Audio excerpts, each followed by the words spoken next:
కూడి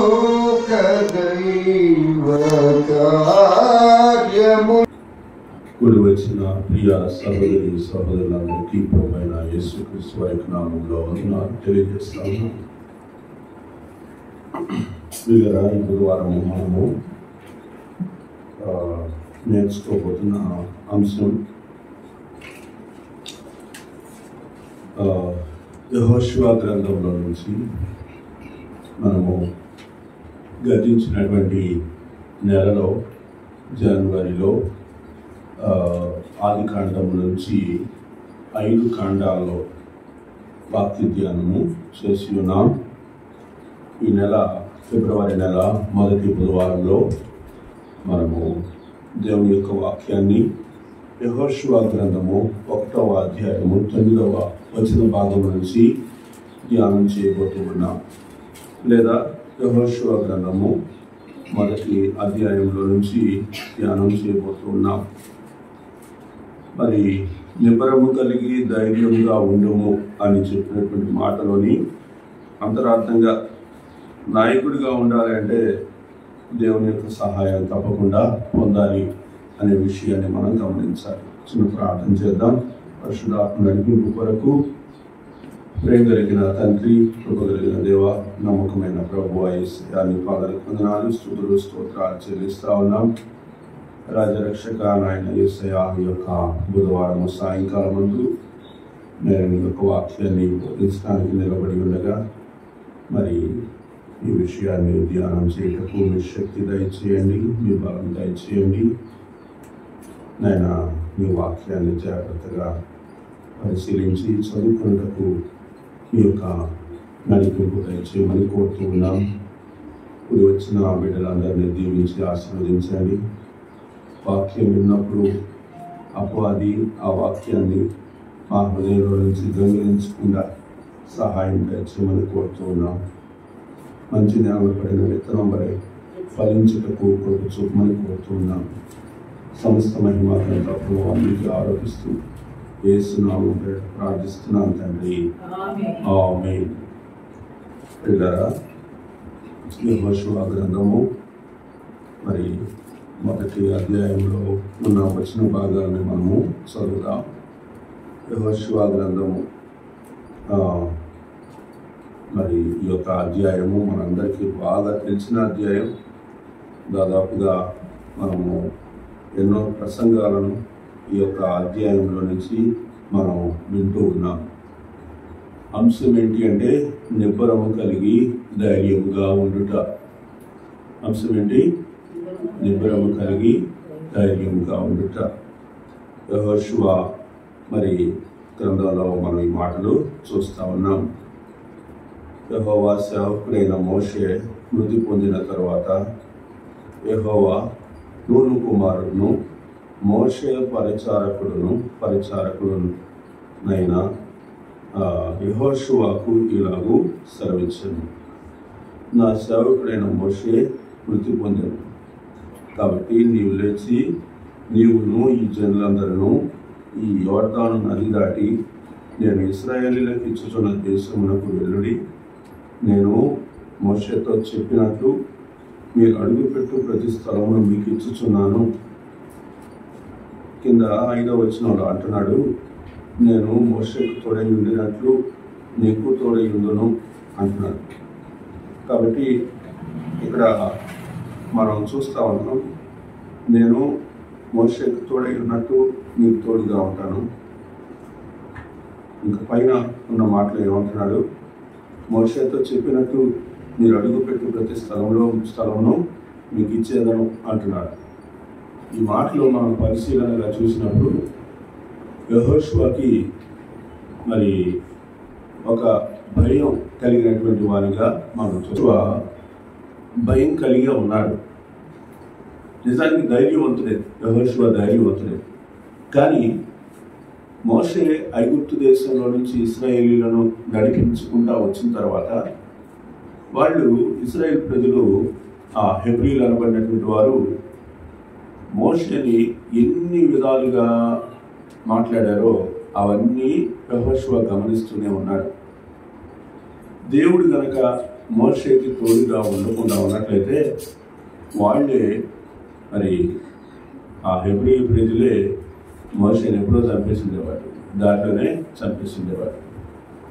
కాబట్టి వాళ్ళు మాట్లాడిన మాటలు, వాళ్ళు చేసిన తిరుగుబాటు, వాళ్ళు దేవుని మరి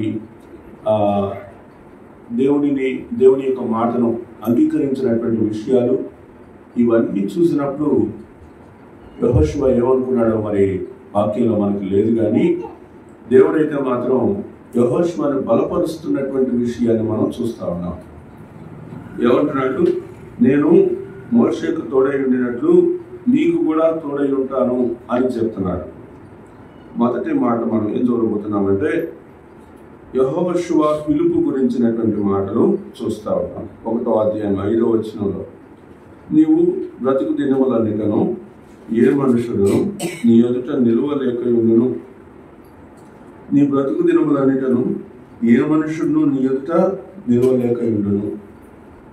ఇక్కడ 2 రకాలైనటువంటి పర్సనాలిటీస్ని కూడా మనం గమనించాలి. ఏంటంటే మోషే ఏమో ప్రేమిస్తూ వచ్చాడు. మోషే తన ప్రజలను ఏం చేస్తూ వచ్చాడంటే ప్రేమిస్తూ వచ్చాడు. దేవుని ఆజ్ఞకు లోబడుతూ వచ్చాడు. దేవుని ఆజ్ఞకు లోబడుతూ వచ్చాడు. ఆ ప్రజల నిమిత్తం ప్రార్థన చేస్తూ వచ్చాడు. ఆ ప్రజల కొరకు సహిస్తూ వచ్చాడు. ఒకానొక చోట ఆ ప్రజల గురించి ఒక మాట అన్నందుకు ఆ వాగ్దాన దేశంలోనికి నీకు మరి ప్రవేశించడానికి నీకు అర్హతను కోల్పోయావు ఆ మాట అన్నందుకు. కాబట్టి ఈ విషయాలన్నీ యెహోషువ గమనిస్తానే ఉన్నాడు. కాబట్టి యెహోషువ ఏం చేయాలి? మోషే కంటే తీవ్రమైనటువంటి వాడిగా ఉంటే ఆడ మోషేకే దిక్కులేదంటే దాని అర్థం ఏంటి? ఇంతమంది ప్రజలను నడిపించడానికి ఏం కావాలా? నాయకుడు అనేటువంటి మాట, నాయకుడు అనేటువంటి మొదటి ఇక్కడ మనం అర్థం చేసుకోవాల్సింది ఏదో తెలుసా? మోషే ద్వారా దేవుడు చేసేటువంటి గొప్ప కార్యాలు కనిపిస్తా ఉన్నాయి. మోషే తన కర్రను తీసుకెళ్లి ఫరో ఎదుట వేస్తే కర్ర ఏమైంది? పాము అయింది. ఈ పరిస్థితి యెహోషువకి ఎప్పుడు జరగదు. ఆ తర్వాత మోషే ఆ కర్రను సముద్రం మీద కొడితే ఏమైంది? ఎర్ర సముద్రం పాయలైంది. అది యెహోషువ చేయాల, అలాంటి పని యెహోషువ చేయాల. ఇంకా యెహోషువ ఇశ్రాయేలు ప్రజలను నడిపిస్తూ వచ్చినటువంటి వాళ్ళు, లేకపోతే హెబ్రీ ప్రజలను నడిపించేటువంటి క్రమంలో మోషే ఎడల దేవుడు చేసినటువంటి కార్యాలు లాంటివి జరగలేదు కానీ మోషే పరిస్థితిలో జరిగినటువంటి పరిస్థితులు వేరే. కాబట్టి ఇక్కడ దేవుడు ఏమంటున్నాడంటే, నేను మోషేకు తోడై ఉండినట్లు నీకు కూడా తోడై ఉంటాను. నాయకునికి దేవుడిచ్చినటువంటి వాగ్దానంలోని విశ్వాసం నమ్మకం అనేటువంటి నాయకుడికి ఎంతో అవసరం. ఎందుకని చెప్పండి? ఎందుకంటే మోషేని దేవుడు పిలిచినటువంటి విధానం వేరు, యెహోషువని దేవుడు పిలిచినటువంటి విధానం వేరు. మోషే విశ్వాసం వేరు, యెహోషువ విశ్వాసం వేరు. ఎందుకని వేరు? మోషేని దేవుడు పిలిచినప్పుడు మోషే నిదానించి ఆ మండుచున్నటువంటి ఆ పొదను చూసి ఆ పొదలో నుంచి దేవుడు మాట్లాడేటువంటి విషయాన్ని అవన్నీ కూడా అనుభవపూర్వకంగా గమనించినటువంటి వాడు. యెహోషువ అవన్నీ చేయలేదు, కానీ మోషేని అనుసరిస్తూ కొన్ని విషయాలు మాత్రం నేర్చుకున్నాడు, తెలుసుకున్నాడు. కాబట్టి ఈ ప్రజలందరినీ నడిపించడానికి మరి ఒక గొప్ప శక్తి కావాలి. ఎందుకని? ఆ మనుషులు మామూలు కాదు. వాళ్ళు తిరుగుబాటు చేసే విషయాల్లో చాలా ముందుండేటువంటి వాడు. ఎందుకు వాళ్ళు తిరుగుబాటు చేస్తున్నారంటే మరి తిరుగుబాటు చేయటం అనేటువంటిది వాళ్ళు నేర్చుకున్నారు. ఎందుకు నేర్చుకోవాల్సి వచ్చిందంటే ఐగుప్తు దేశంలో వాళ్ళు పొందినటువంటి శ్రమలు వాళ్ళని అలాగా చేసి అన్నమాట. ఇంకా రకంగా చెప్పాలంటే వాళ్ళలో చాలా మంది మిశ్రిత జనం ఉన్నారు. కాబట్టి మిశ్రిత జనం అంటే ఐగుప్తు ఆచారాలు తర్వాత దేవుని యొక్క ఆజ్ఞలు రెండింటినీ చేసేవాళ్ళు అన్నమాట. అర్థమైందా? సంక్రాంతి రోజు ఇంట్లో సంక్రాంతికి సంబంధించిన వంటలన్నీ వండుకొని ప్రార్థన చేసుకొని తినేవాళ్ళు అంటే అర్థం ఏం చెప్పండి? దేవుడు వెలుగై ఉన్నాడు కాబట్టి దీపావళి రోజు మనం టపాసులు కాల్చి ఆ వెలుగును చాటి చేద్దామంటే అర్థం ఏంటి చెప్పండి అమ్మా? మిశ్రిత జనం, సగం అది సగం ఇది, రెండు కలిపి చేసేవాళ్ళు. కాబట్టి వీళ్ళందరూ కూడా ఆ వాగ్దాన దేశంలోకి ప్రవేశించలేదు. కానీ ఎవరైతే దేవుని యొక్క నామం నందు విశ్వాసులై ఉన్నారో, ఆయనను ఆత్మతో సత్యంతో పాటించినటువంటి వారై ఉన్నారో వాళ్ళే ప్రవేశించారు. కాబట్టి దేవుని నాయకుడికి ఉండాల్సినటువంటి ప్రాముఖ్యమైనటువంటి విషయం ఏంటంటే దేవుని యొక్క మాట అంటే శక్తి. నిజంగానే యెహోషువ ఎదుట ఏ మనుషుడు, ఏ దేశానికి సంబంధించిన రాజు, అర్థమవుతుందా, వీళ్ళెవ్వరూ నిలవలేకపోయేటటువంటి వాళ్ళే అయ్యారు. నెఫీలీలకు సంబంధించిన వాళ్ళయ్యా బాబు, వాళ్ళ ఎదుట మేము ఎట్లా కనిపిస్తున్నాం, మిడతలా కనిపిస్తున్నాం అంటే అట్లాంటి వాళ్ళని కూడా మనం ఏం చేయగలుగుతామో నాశనం చేయొచ్చు. దేవుడు అలాంటి శక్తి మనకు దయచేస్తాడు. అంటే దేవుడు ఎంతగా మరి నీ బ్రతుకు దినములన్నిటో ఏ మనుషుడు నీ ఎదుటి నిలవలేకుండా ఉంటాడంటే దాని యొక్క అర్థం ఏంటో దాన్ని బట్టి మనం అర్థం చేసుకుంటాం. కాబట్టి ధైర్యం అనేటువంటిది చాలా అవసరం అండి. నాయకుడికి ఏం కావాలి చెప్పండి? ధైర్యం అనేది చాలా అవసరం. పిరికితనం కలిగినటువంటి వాడు నాయకుడిగా ఉండలేడు అన్నమాట. అందుకని మనం ఏం గమనిస్తామంటే దేవుని యొక్క వాక్యంలో గొర్రెల కాపరి కాకుండా జీతగాడు ఏం చేస్తాడు? సింహం వస్తుంది, తోడేలు వస్తుంది అన్న విషయం తెలుసుకున్నప్పుడు జీతగాడు ఏం చేస్తాడంటే గొర్రెను విడిచిపెట్టి పారిపోతాడు. వాడి ప్రాణం కాపాడుకోవడానికి పోతాడు. అదే కాపరి అయినటువంటి వాడు ఏం చేస్తాడు? గొర్రెల కోసం తన ప్రాణాన్ని పెడతాడు. సింహపు నోటి నుంచి గొర్రెల్ని కాపాడతాడు. కాబట్టి ఇక్కడ ఆ తేడాని మనం గమనించాలి. ఏం కావాలి? నాయకుడికి ధైర్యం కావాలి. ఏం కావాలా? ధైర్యం కావాలి. పిరికితనంతో ఒక మందని కాపాడలేడు. ఇక్కడికి వస్తే లక్షల సంఖ్యలో ఉన్నటువంటి ఐగుప్తు నుంచి విమోచింపబడినటువంటి హెబ్రీయులైనటువంటి వారిని నడిపించడానికి ఇంకెంత శక్తి కావాలి? ప్రాముఖ్యంగా ధైర్యం కావాలి. 6 నుంచి 9 వరకు ఉన్న వచనాల్లో ఆ విషయాలన్నీ ఉంటాయి అన్నమాట. ఏమున్నాయి? నిన్ను విడువను, నిన్ను ఎడబాయను. ఇది చాలా అవసరం అన్నమాట. ఎడబాటు అనేటువంటిది కలిగిందనుకో ఇంకేం చేయలేము మనం. దేవుడి నుంచి మనం ఎడబాయాల్సినటువంటి వాళ్ళం అయ్యాము అనుకోండి, ఇంకంతే. అందు గురించి మనం ఏం చేయలేము. చెప్పుకోవటానికి సేవకుడు అనే పేరే కానీ, పాస్టర్ అనే పేరే కానీ ఆ పాస్టర్లో ఎలాంటి శక్తి అనేది ఉండదు అన్నమాట. కాబట్టి నేను విడువను, ఎడబాయను అని దేవుడు చెప్పాలి. ఇంకా నిబ్బరము కలిగి ధైర్యంగా ఉండు. నీకిచ్చేదనని నేను వారి పితరులతో ప్రమాణం చేసిన ఈ దేశమును నిశ్చయంగా నీవు ఈ ప్రజల స్వాధీనం చేసేదావు. నువ్వు ఈ ప్రజల స్వాధీనం చేస్తావు, వేరొకళ్ళు కాదు. కాబట్టి ఈ పరిస్థితిని దేవుడు యెహోషువతోటి చెప్తా ఉన్నాడు. అయితే నువ్వేం చేయాలా? నిబ్బరం కలిగి జాగ్రత్తగా బహు ధైర్యంగా ఉండి నా సేవకుడైన మోషే నీకు ఆజ్ఞాపించిన ధర్మశాస్త్రం అంతటి చొప్పున చేయవలెను. ధర్మశాస్త్రం అనేటువంటిది, దేవుని యొక్క వాక్యం అనేటువంటిది చెప్పేటువంటి విషయంలో తప్పిపోకూడదు, ఆచరించే విషయంలో తప్పిపోకూడదు. ఎందుకని? నేను నిన్ను ఆ వాగ్దాన దేశంలోనికి నిన్ను నడిపించాలి. కాబట్టి మీరు నడవాలంటే తప్పకుండా ఏం చేయాలా? నా ఆజ్ఞలను పాటించాల్సిందే అని చెప్తున్నాడు. ఇంకా ఏమంటున్నాడంటే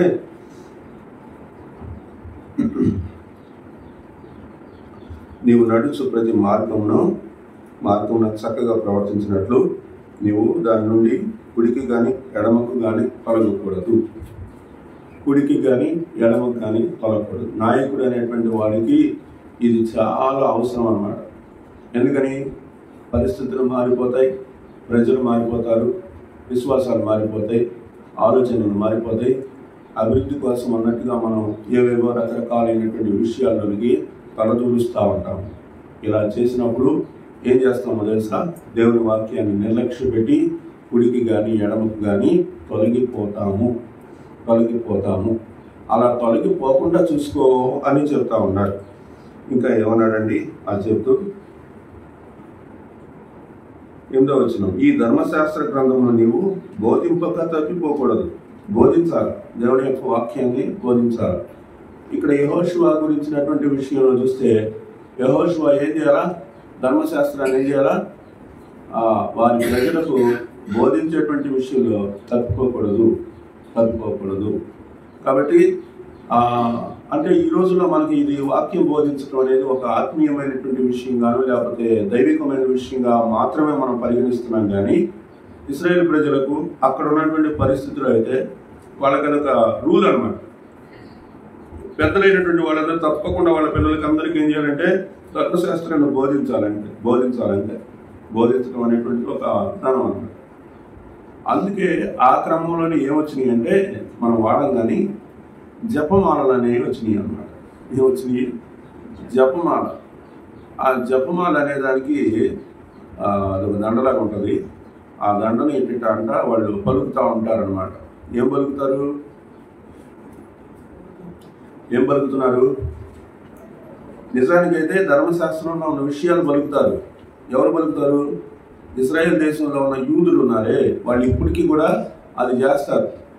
జపమాల అనేది మన తెలుగు భాషలో నేను అన్నాను, కానీ వాళ్ళకి అది వేరేది ఒకటి ఉందన్నమాట.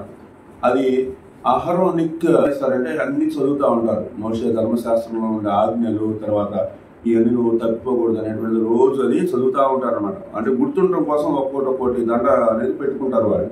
సరే, మనమైతే మనకి ఏకంగా దేవుడిచ్చినటువంటి వాక్యమే ఉంది కదా. దేవుడిచ్చినటువంటి వాక్యమే 66 గ్రంథాలు కలిగినటువంటి పరిశుద్ధ గ్రంథమే మన ఎదుట ఉంది. కాబట్టి దానిలో నుంచి మనం ఏం చేస్తున్నాం? చదువుతాం అన్నమాట. తర్వాత ఏమంటున్నాడంటే నిబ్బరం కలిగి ధైర్యంగా ఉండమని దేవుడు యెహోషువకి ఈ 9 వచనాల్లోనే 3 సార్లు చెప్పాడు. ఎన్నిసార్లు చెప్పాడు? 3 సార్లు చెప్పాడంటే అక్కడ పరిస్థితి ఎలా ఉందో మనం అర్థం చేసుకోవచ్చు. అంటే దేవుని పోయాడు అని చెప్పలేదు, కానీ ధైర్యంగా ఉండమని చెప్పేసి చెప్పాడు. నిబ్బరం కలిగి ధైర్యంగా ఉండు అని చెప్పాడు అనమాట. తర్వాత మనం వాక్యంలో చూసినప్పుడు దేవుని యొక్క వాక్యానికి విధేయత చూపడం వలన ధైర్యం అనేటువంటిది మనకి లభిస్తుంది. మనకు ధైర్యం అనేది ఎక్కడి నుంచి వస్తుంది? దేవుని యొక్క వాక్యానికి విధేయత చూపడంలోనే ధైర్యం వస్తుంది. అర్థమైందమ్మా? ఎందుకంటే ఈ మధ్య మనం కొన్ని కళల వలన చాలా డిస్టర్బ్ అవుతున్నాం. ఆడ కళ వచ్చింది, ఈడే కళ వచ్చింది, ఆ కళ వచ్చింది, ఈ కళ వచ్చింది అని చెప్పేసి కళల గురించి చెప్పుకుంటూ మనం భయపడుతున్నాం. కళ కంటే గొప్పది ఏంటంటే దేవుని యొక్క వాక్యం. అర్థమైందా? కళ కంటే గొప్పది ఏం చెప్పండి? దేవుని యొక్క వాక్యం. కాబట్టి దేవుని యొక్క వాక్యం ఎదురుగా దేవుని యొక్క వాక్యం ఒక తూకంలో ఒకవైపు దేవుని యొక్క వాక్యం, ఇంకొక వైపు మనకు వచ్చిన కళ పెట్టామనుకోండి. ఈ రెండింటిలో మనం దేన్ని నమ్మాలి? దేవుని యొక్క వాక్యాన్నే నమ్మాలి. కళను కదా మనం నమ్మాల్సింది. ఎందుకని కళను నమ్మకూడదు? ఎందుకంటే ఈ వాక్యంతో ఈ కళను జయించవచ్చు మనం. తెలుసా? వాక్యంతో ఏం చేయొచ్చు? ఒక చెడ్డ కళ వచ్చింది, ఒక దుష్ట కళ వచ్చింది, ఏదో భయాన్ని పుట్టించే కళ ఒకటి వచ్చింది అనుకుందాం.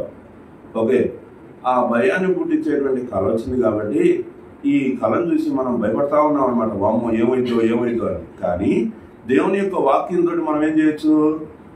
ప్రభువా, వాక్యంలో ఇలా ఉంది కళల గురించి, దయించి నాకు ఈ వచ్చినటువంటి పీడకల నీ వాక్యంతో నేను చెప్తున్నాను, దాన్ని తొలగించమని చెప్తే తొలగిపోదు. అర్థమైందా? తొలగిపోదు. అదేం పెద్ద విషయం ఏం కాదు. కాబట్టి కళ కంటే కూడా దేవుని యొక్క వాక్యం గొప్పది. దాన్ని బట్టి మనం దేవుని యొక్క విషయంలో ధైర్యంగా ఉండొచ్చు అన్నమాట. తర్వాత దేవుని యొక్క మాటకు విధేయత చూపేటువంటి వాళ్ళు ఇంకా వేరే విషయాలను బట్టి భయపడాల్సిన అవసరం ఏమి ఉండదు. దేవునితో గడపటం ధైర్యాన్ని ఇస్తుంది అనమాట.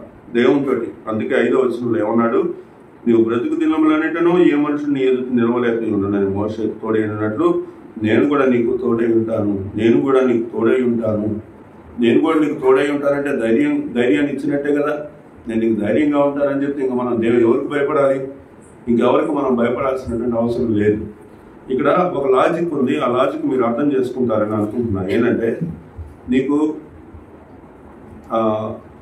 నువ్వు నిబ్బరం కలిగి ధైర్యంగా ఉండు. ఏ మనుషుడు నీ ఎదుట నిలవలేక ఉంటాడు, నేను మోషేకు తోడై ఉన్నట్టు నీకు కూడా తోడై ఉన్నాను అంటాడు. వాక్యం వచ్చింది కదా, వాక్యం మనకి ఇప్పుడు వినిపించింది కదా, నీకు తోడై ఉంటానని చెప్పాడు కదా. అది చెప్పిన నెక్స్ట్ రోజే పెద్ద కీడు వచ్చింది మనకు. అలా అది చెప్పిన నెక్స్ట్ రోజు ఏమొచ్చింది చెప్పండి, పెద్ద కీడు వచ్చింది, మనం తట్టుకోలేని కీడు వచ్చింది. ఇప్పుడు ఆ కీడుని చూసి భయపడాలా? దేవుడి యొక్క మాటను బట్టి ధైర్యంగా ఉండాలా? దేవుని యొక్క మాటను బట్టి ధైర్యంగా ఉండాలని తెలుసు, కానీ ఉండలేము.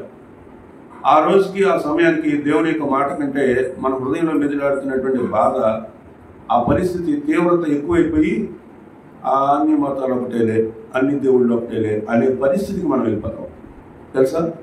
కాబట్టి దేవుని మాటకు లోబడటం, ఆయన యొక్క మాటకు శిరస్సు వహించడం అనేటువంటిది ప్రాణం పోయే రోజు వరకు కూడా నిలిచి ఉండటం అనేది చాలా ముఖ్యమైనటువంటి విషయం. అలాంటి విషయాన్ని ఇక్కడ చెప్తా ఉన్నాడు అన్నమాట. తర్వాత నేను నా సందేశం చిన్నదే ఈరోజు, కాబట్టి నేను త్వరగా ముగిస్తాను. మనం ధైర్యవంతుడైనటువంటి నాయకుడికి ఉండాల్సినటువంటి స్థితిగతులు ఏంటో 2-3 విషయాలు చూద్దాం. యెహోషువ గ్రంథం 23వ అధ్యాయం పక్కనే ఉంటుంది చూడండి. 23వ అధ్యాయం 14వ వచనం చూస్తే, ఇదిగో నేడు నేను సర్వలోకుల మార్గమున వెళుచున్నాను, మీ దేవుడైన యెహోవా మీ విషయమై సెలవిచ్చిన మంచి మాటలన్నిటిలో ఒకటైనను తప్పి ఉండలేదని మీరు అనుభవపూర్వకంగా ఎరుగుతారు. అవి అన్నీ మీకు కలిగను, వాటిలో ఒకటైనను తప్పి ఉండలేదు. కాబట్టి దేవుడు ఆజ్ఞాపిస్తే, దేవుడు వాగ్దానం ఇస్తే తప్పిపోవటం అనేది జరగదు. ఎప్పటి వరకు జరగదు? నువ్వు నిలబెట్టుకున్నంత వరకు. దేవుని వాక్యం ఎదుట నీ విశ్వాసాన్ని నువ్వు నిలబెట్టుకున్నంత వరకు దేవుని యొక్క మాట తప్పిపోదు. దేవుని యొక్క మాట తప్పిపోయింది అంటే దాని అర్థం ఏంటి చెప్పండి? మొదట ఏం జరిగింది? మొదట నువ్వు తప్పిపోయావు అంతే. మనం తప్పిపోతే దేవుని యొక్క వాక్యం మన నుంచి తప్పిపోద్ది. కానీ ఇంకా కొన్ని పరిస్థితులు చెప్పాలంటే దేవుని మాట ఎప్పటికీ తప్పిపోదు. దేవుడు ఏం చేస్తాడు తెలుసా? మనల్ని ఆయన యొక్క వాక్యం కోసం మనల్ని సరి చేస్తాడు. మనల్ని ఏం చేస్తాడు? సరి చేస్తాడు. ఎందుకని? దేవుని యొక్క మాట తప్పిపోదు కాబట్టి. ఆయన ఒకసారి మాట ఇచ్చాడంటే ఆ మాట తప్పిపోదు కాబట్టి మనల్ని సరి చేస్తాడు. ఉదాహరణకు ఒక వ్యక్తిని చెప్పండి, దారి తప్పిపోయాడు కానీ దేవుడు సరి చేశాడు. దేవుడు ఏం చేశాడంటే ఒక మాట చెప్పాడు, వాళ్ళకి నేను ఒక ఇది చేయాలనుకుంటున్నాను, నువ్వు పోయి వాళ్ళకి సువార్త చెప్పాడు పొమ్మన్నాడు యోనా. అప్పుడు యోనాకు ముందే తెలుసు దేవుడి గురించిన మాట. ఏం తెలుసు చెప్పు?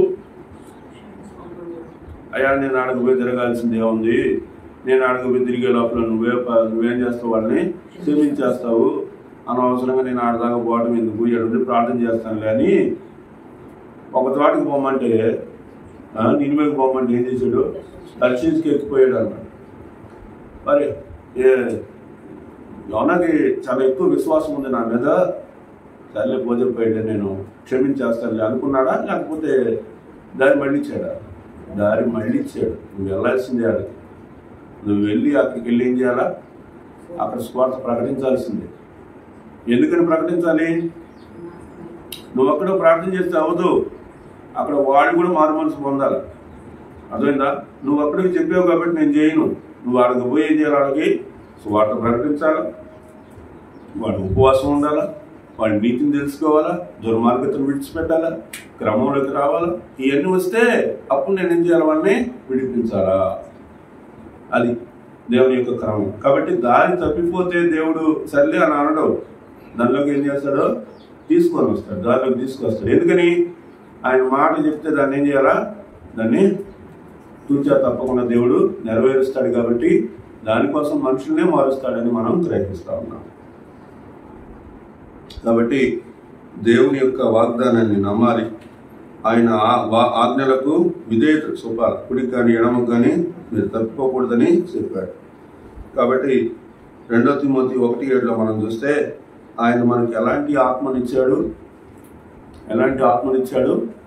పిరికితనం కలిగినటువంటి ఆత్మను మనకి ఇవ్వలేదు. ఆయన ఎలాంటి ఆత్మనిచ్చాడమ్మా మనకి? ఏముంది అక్కడ వాక్యంలో? ధైర్యం కలిగినటువంటి ఆత్మను ఆయన మనకు దయచేశాడు. కాబట్టి ఆయన శక్తి కలిగినటువంటి, పరిపూర్ణ శక్తి కలిగినటువంటి ఆత్మనే మనకు దయచేస్తాడు. కానీ ఆయన యొక్క ఆత్మ, దేవుని యొక్క ఆత్మ పిరికితనం కలిగినటువంటి ఆత్మ కాదు. ఆ విషయాన్ని మనము గమనించాలి. మరి ఈరోజు మనం ధైర్యాన్ని ఎలా పొందగలం చెప్పండి? మన యొక్క కష్టాలన్నింటినీ కూడా విశ్వాసంతో ఎదుర్కోవాలి. మరి ఆ రోజు యెహోషువకి ఎదురైనటువంటి కష్టాలన్నింటిని బట్టి కృంగిపోలేదు. కానీ దేవుడు ఏం చేశాడు? నేను నిన్ను విడువను, ఎడబాయనని ధైర్యపరుస్తూ వచ్చాడు. కాబట్టి అదే ధైర్యాన్ని మనం కూడా పొందుకోవాలి. అలా పొందుకోవాలంటే దేవుని వాక్యం మీద నిలబడాలి. ఇంకా ఒక రకంగా చెప్పాలంటే, మరి ఉదాహరణగా కొంతమందిని మనం తీసుకోవచ్చు. వాళ్ళు నిలబడ్డారు కదా, వాళ్ళకిలాగా మనం కూడా నిలబడచ్చు అని అనుకోవచ్చు. ఒక వచనం చూద్దాం. కొరింథీయులకు రాసిన మొదటి పత్రిక 16వ అధ్యాయం 13వ వచనం చూస్తే, మెలకువగా ఉండడి, విశ్వాసమందు నిలకడగా ఉండడి, పౌరుషం గలవారై ఉండడి, బలవంతులై ఉండడి, మీరు చేయు కార్యములన్నీ ప్రేమతో చేయండి. కాబట్టి మెలకువగా ఉండాలి, ఇంకా విశ్వాసమందు నిలకడగా ఉండాలి, పౌరుషం గలవారమై ఉండాలి, బలవంతులై ఉండాలి. కాబట్టి ఇలాంటి విషయాలన్నీ కూడా మనం కలిగి ఉండాలి అంటే దేవుని యొక్క మాటకు లోబడాలి. ఆయన యొక్క ఆజ్ఞకు మనము మరి శిరస వహించాలి. ఆయన ఆజ్ఞాపించాడంటే గ్యారంటీగా అదేం చేస్తాడు? నెరవేరుస్తాడు. దేవుడు ఆజ్ఞాపిస్తే అది నెరవేరుస్తాడు. కాబట్టి ఆ విధమైనటువంటి కృప దేవుడి ఇద్దరు మనకు